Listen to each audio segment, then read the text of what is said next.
such as charts and graphs, are non-impact printers. Most laser printers are monochrome, that is बहुत से laser printer black and white भी हैं, but color laser printers are also available. Low speed laser printers can print 4 to 12 pages per minute. Very high speed laser printers can print 500 to 1000 pages per minute. Jin laser printers की रफ्तार कम है, speed कम है, वो 4 से 12 page एक minute में produce करते हैं, और जो हाई स्पीड लेज़र प्रिंटर हैं वो 500 टू 1000 पेजेस पर मिनट प्रोड्यूस करते हैं. एक्सपेंसिव प्रिंटर हैं as compare to other then printers जो बाकी आपने पढ़े हैं. ये भी कलर प्रिंटर्स की सूरत में भी अवेलेबल हैं, ब्लैक एंड वाइट प्रिंटर्स की सूरत में भी अवेलेबल हैं. अक्सर फोटोग्राफर्स इन प्रिंटर्स को भी अपने फ़ोटोग्राफ्स वगैरह प्रिंट करने के लिए यूज़ करते हैं. लेज़र प्रिंटर की एक बहुत कॉमन सी एग्जांपल है जो कि आपके सामने इस वक्त आपको नज़र आ रही है.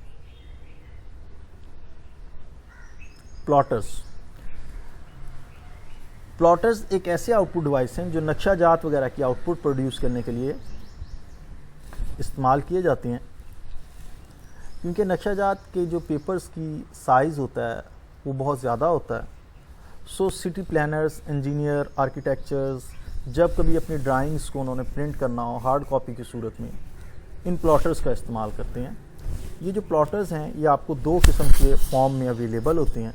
एक को हम कहते हैं ड्रम प्लॉटर और दूसरे को हम कहते हैं फ्लैट बेड प्लॉटर. ये जो आपके सामने एग्जांपल नज़र आ रही है ये ड्रम प्लॉटर की एग्जांपल है.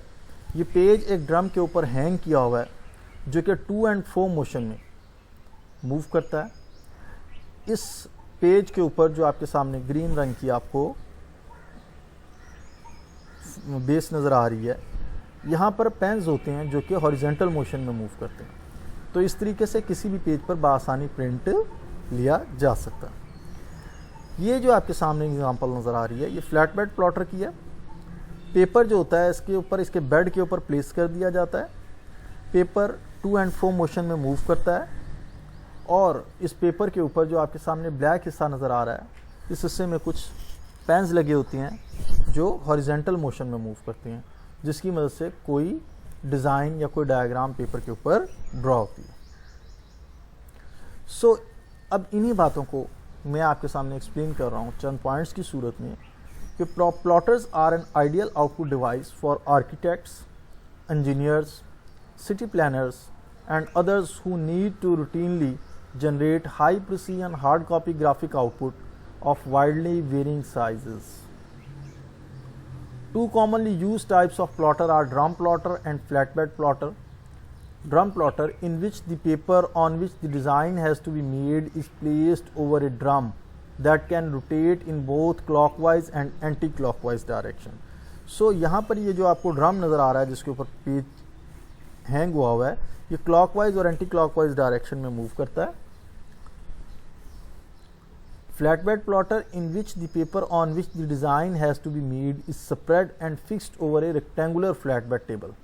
यहाँ पर वो पेपर जिस पर आपने डिज़ाइन बनाना है फ्लैटबेड में, इसके फ्लैटबेड के ऊपर रखा हुआ है जो कि 2 and 4 मोशन में मूव कर रहा है.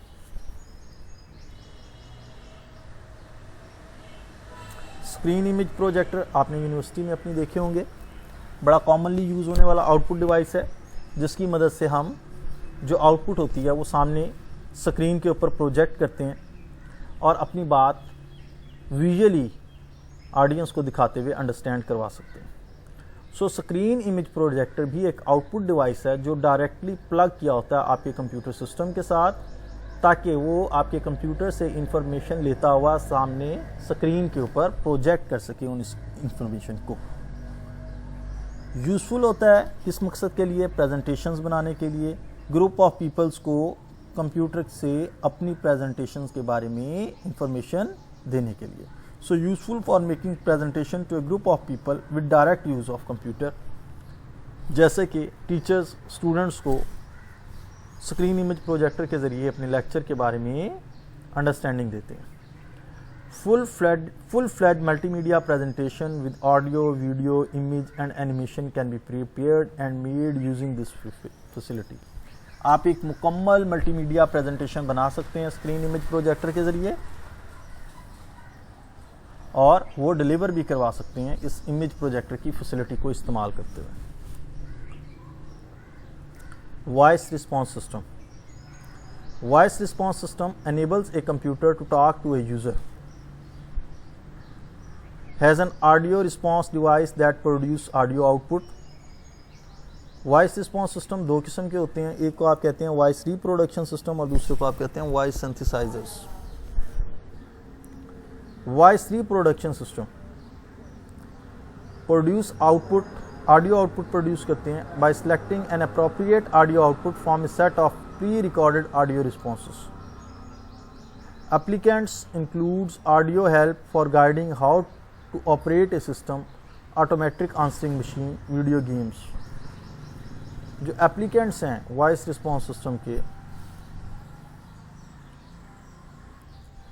ये वॉइस रिस्पॉन्स सिस्टम उन एप्लीकेंट्स को हेल्प आउट करता है, कि गाइड करता है कि वो किस तरीके से सिस्टम को ऑपरेट करें। जैसे कि आपने अक्सर एटीएम मशीन्स में देखा होगा कि जब आप एटीएम मशीन को ऑपरेट कर रहे होते हैं तो साथ ही साथ वो दिखाते हुए और स्पीक करते हुए आपको बता रही होती है कि अब आपने क्या करना है। स्पीच सिंथेसाइजर्स, जो टेक्स्ट आपने टाइप किया होता है ये उस टेक्स्ट को स्पीक करते हैं, उस टेक्स्ट को स्पीक करते हैं, स्पोकन वर्ड्स में कन्वर्ट कर देते हैं। जैसे आपने लिखा हुआ है ही इज़ ए बॉय, तो ये आपको स्पीक करके बताएगा speech synthesizer he is a boy. तो ऐसे लोगों के लिए ये बहुत यूज़फुल है जो कि फिजिकल डिसेबिलिटीज़ रखते हैं।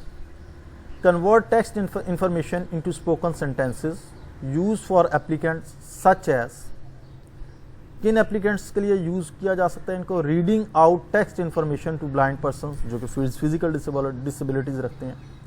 Allowing those persons who cannot speaks to communicate effectively, वो लोग जो कि स्पीक नहीं कर सकते वो टाइप कर देते हैं और कंप्यूटर बोल के दिखा देता है।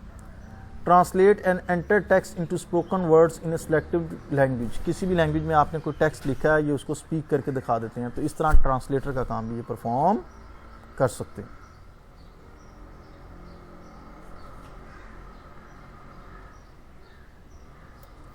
उम्मीद है आपको इनपुट आउटपुट डिवाइसेस के बारे में इस चैप्टर से काफ़ी मुफीद मालूमात हासिल हुई होगी।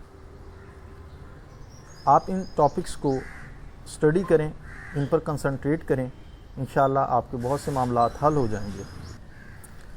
जहन में किसी किस्म की कोई प्रॉब्लम या क्वेश्चन अराइज होने की सूरत में मेरे से आप कम्युनिकेट कर सकते हैं ईमेल के ज़रिए। इंशाल्लाह आपको सेटिस्फैक्टरी जवाबात मिलेंगे।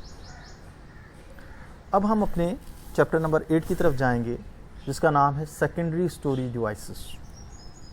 इस चैप्टर को पढ़ने के हमारे लर्निंग ऑब्जेक्टिव्स हैं कि सेकेंडरी स्टोरेज डिवाइसेस है क्या और सेकेंडरी स्टोरेज डिवाइसेस की ज़रूरत क्यों पड़ी।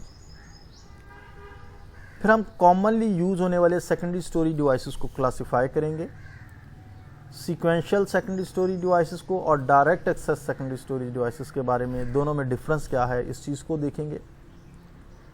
Basic principle of operations in secondary storage devices के क्या हैं, इन सेकेंडरी स्टोरेज डिवाइसेस की कितनी टाइप्स हैं, और चंद कॉमन मशहूर यूज़ होने वाले सेकेंडरी स्टोरेज डिवाइसेस जिनमें मैग्नेटिक टेप, मैग्नेटिक डिस्क या ऑप्टिकल डिस्क शामिल हैं वो कौन कौन से हैं।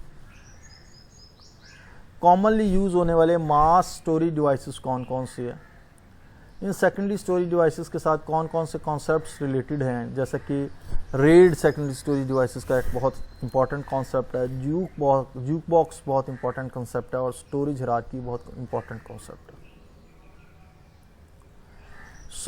सबसे पहले इस बात को देखने के लिए कि सेकेंडरी स्टोरेज डिवाइसेस हैं क्या और इनकी ज़रूरत क्या पड़ी, हमें इस चीज़ के बारे में इल्म होना चाहिए कि आखिर जब हम स्टोरेज डिवाइसेस को कैटेगराइज करते हैं दो किस्म के स्टोरेज डिवाइसेस में, एक को हम कहते हैं प्राइमरी स्टोरेज डिवाइसेस और एक को हम कहते हैं सेकेंडरी स्टोरेज डिवाइसेस। जैसे कि हमने कंप्यूटर ऑर्गेनाइजेशन के चैप्टर में स्टोरेज डिवाइसेस को जब स्प्लिट किया था तो वहाँ पर हमने दो क्लासेस इसकी बनाई थी। हमने कहा था एक सेकेंडरी स्टोरेज डिवाइस कहलाती है, एक प्राइमरी स्टोरेज डिवाइस कहलाती है। तो हमें जो सेकेंडरी स्टोरेज डिवाइसेस की ज़रूरत पड़ी, आखिर कुछ ना कुछ लिमिटेशंस थी, कुछ ना कुछ मसाइल थे जो कि प्राइमरी स्टोरेज डिवाइसेस हमारी वो ज़रूरियात पूरी नहीं कर रही थी, जिसकी वजह से हमें सेकेंडरी स्टोरेज डिवाइसेस की ज़रूरत पड़ी। तो वो लिमिटेशन प्राइमरी स्टोरेज की क्या थी या सेकेंडरी स्टोरेज डिवाइसेस की ज़रूरत क्या थी, तो फिर हम उन लिमिटेशंस को देखेंगे प्राइमरी स्टोरेज की, और ये अंदाज़ा लगा लेंगे इन लिमिटेशंस की वजह से हमें सेकेंडरी स्टोरेज डिवाइसेस की ज़रूरत पड़ी। तो पहली लिमिटेशन इसकी क्या थी कि एक तो इसका जो कैपेसिटी थी वो थोड़ी थी। आप देखें रैम जो है सेकेंडरी स्टोरेज डिवाइसेस की एक बहुत कॉमन एग्जांपल है। मार्केट में अगर आपको 2 GB की रैम लेनी पड़े तो आपको इसके लिए अच्छी खासी कॉस्ट पे करनी पड़ती है, और जो हार्ड डिस्क है वो एक सेकेंडरी स्टोरेज डिवाइसेस की एग्जांपल है, और हार्ड डिस्क आपको वही कम कीमत में मार्केट में उससे ज़्यादा GB की हार्ड डिस्क, ज़्यादा बड़े साइज़ की हार्ड डिस्क, 100 GB की हार्ड डिस्क वही 2 GB की रैम के साइज़ में, 2 GB की रैम की कीमत में आपको मार्केट में अवेलेबल होती है। तो रैम प्राइमरी स्टोरेज की एग्जांपल है, हार्ड डिस्क सेकेंडरी स्टोरेज की एग्जांपल है। 2 GB की रैम अगर मार्केट में 4000 की मिल रही है तो 100 GB की हार्ड डिस्क जो है मार्केट में आपको 3500 की मिल रही है। तो इसका मतलब है रैम के ऊपर जो आप डाटा स्टोर कर रहे हैं या प्राइमरी स्टोरेज पर जो आप डाटा स्टोर कर रहे हैं उसकी कॉस्ट ज़्यादा है। एक बिट डाटा स्टोर करने की कॉस्ट ज़्यादा है।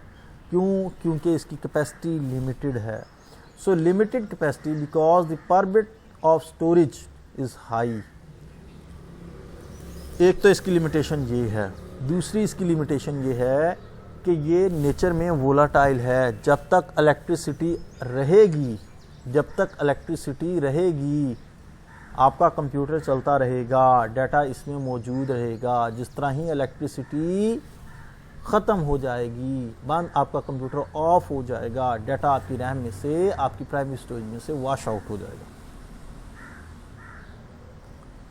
तो अब यहाँ से इन लिमिटेशन से हमने अंदाज़ा लगाया कि हमारी ये दो ज़रूरियात कि एक तो हमें डाटा स्टोर करने के लिए कॉस्ट बहुत ज़्यादा पड़ रही थी, कॉस्टली है ये, और दूसरी ये डाटे को परमानेंटली स्टोर नहीं रखती जब लाइट इसमें मौजूद होती है, जब तक कंप्यूटर सिस्टम ऑन रहता है डाटा इसमें रहता है, जब कंप्यूटर सिस्टम ऑफ हो जाता है, लाइट चले जाती है, डाटा इसमें से वॉश आउट हो जाता है। प्राइमरी स्टोरेज की इस कैपेबिलिटी को वोलाटाइल कहते हैं। तो ये वोलाटाइल है नेचर में। सो ये दो लिमिटेशन है बुनियादी तौर पर कि एक तो वोलाटाइल है, दूसरी इसकी cost per bit of storage high है, कॉस्टली है, जिसकी वजह से हमें सेकेंडरी स्टोरेज का सहारा लेना पड़ा। तो ये जो सेकेंडरी स्टोरेज डिवाइस है इसने इन लिमिटेशंस को ओवरकम किया। ये जो लिमिटेशंस हमने प्राइमरी स्टोरेज डिवाइस में देखे थे, तो फिर क्या थी? इसकी जो कैपेसिटी थी वो लार्ज कैपेसिटी थी, और जो कॉस्ट, एक बिट डाटा स्टोर करने की कॉस्ट थी वो कम पड़ती थी। इसकी जो ऑपरेशनल स्पीड थी, ऑपरेटिंग स्पीड थी, वो प्राइमरी स्टोरेज की निस्बत स्लोअर थी। लार्ज अमाउंट ऑफ डाटा आप इस पर परमानेंट बेसिस के तौर पर स्टोर कर सकते हैं। बहुत ज़्यादा डाटा इसमें परमानेंट बेसिस के तौर पर स्टोर कर सकते हैं। इसको हम ऑक्सिलरी मेमोरी भी कहते हैं। सेकेंडरी स्टोरेज का दूसरा नाम ऑक्सिलरी मेमोरी या नॉन वोलाटाइल मेमोरी भी है। सो सेकेंडरी स्टोरेज को हम ऑक्सिलरी मेमोरी भी कहते हैं, नॉन वोलाटाइल मेमोरी भी कहते हैं। और सेकेंडरी स्टोरेज की एक कॉमन एग्जांपल हार्ड डिस्क है, मैग्नेटिक टेप है। अब हम इन स्टोरेज डिवाइसेस को अगर हम क्लासिफाई करें तो ये आपके सामने स्टोरेज डिवाइसेस का क्लासिफिकेशन चार्ट है। तो जो सेकेंडरी स्टोरेज डिवाइस है इसको हम बुनियादी तौर पर दो किस्म की क्लासेस में तकसीम कर लेते हैं। ये सेकेंडरी स्टोरेज डिवाइसेस की पहली क्लास सीक्वेंशियल एक्सेस डिवाइस कहलाती है और दूसरी क्लास डायरेक्ट एक्सेस डिवाइस कहलाती है।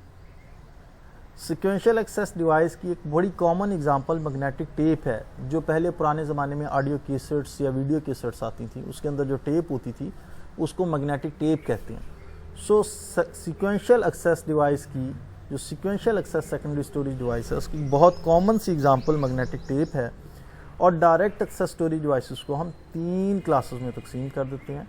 एक को हम कहते हैं मैग्नेटिक डिस्क, एक को हम कहते हैं ऑप्टिकल डिस्क, एक को हम कहते हैं memory storage devices. Magnetic disk दो किस्म की क्लासेस में तकसीम हो जाती है, एक को हम कहते हैं फ्लॉपी डिस्क, एक को हम कहते हैं hard disk. Hard disk further तीन किस्म की क्लासेस में तकसीम हो जाती है, एक को हम कहते हैं जिप डिस्क, एक को हम कहते हैं डिस्क पैक, एक को हम कहते हैं इंस्टर डिस्क। ऑप्टिकल डिस्क चार किस्म की क्लासेस में तकसीम हो जाती है, एक को हम कहते हैं CD रोम, एक को कहते हैं वॉम जिसको CD राइट कहते हैं, एक को हम कहते हैं CD RW, CD read write, एक को हम कहते हैं DVD। मेमोरी स्टोरेज डिवाइसेस दो किस्म की क्लासेस में तकसीम कर दी हुई हैं हमने। एक को हम कहते हैं फ्लैश ड्राइव और एक को हम कहते हैं मेमोरी कार्ड्स। फ्लैश ड्राइव आपने देखा होगा जो आपके पास यूएसबी फ्लैश होती है, और दूसरी मेमोरी कार्ड जो कि अक्सर आप अपने मोबाइल्स में इस्तेमाल करते हैं। तो ये क्लासिफिकेशन चार्ट है जो कि सेकेंडरी स्टोरेज डिवाइसेस का क्लासिफिकेशन चार्ट है।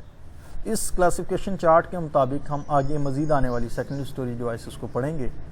इस क्लासिफिकेशन चार्ट को आप अपने जहन में रखिएगा, क्योंकि ये आपको सेकेंडरी स्टोरेज डिवाइसेस की तमाम क्लासेस की पिक्चर क्लियर करता है और अक्सर एग्ज़ाम में पूछ लिया भी जाता है। उम्मीद है आपको हमारा आज का लेक्चर समझ आया होगा। इसे पढ़िएगा, समझने की कोशिश कीजिएगा। अल्लाह आपका हामी और नासिर हो। अल्लाह हाफिज़।